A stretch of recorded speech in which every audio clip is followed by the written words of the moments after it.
గుంటూరు జిల్లా మంగళగిరి పట్టణంలో వేంచేసి ఉన్న శ్రీ లక్ష్మీ నరసింహస్వామి ఆలయంలో వైకుంఠ ఏకాదశి పర్వదినం పురస్కరించుకొని తెల్లవారుజాము 4 గంటలకు ఉత్తరద్వార దర్శనంలో స్వామివారు భక్తులకు దర్శనమిచ్చారు.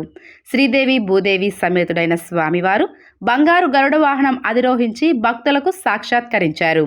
తెల్లవారుజాము నుంచే భక్తులు అధిక సంఖ్యలో ఆలయ ప్రాంగణంకు చేరుకొని భక్తి శ్రద్ధలతో స్వామివారి దర్శనం చేసుకున్నారు. అనంతరం భక్తులు బంగారు దక్షిణామృత శంఖ తీర్థం స్వీకరించారు.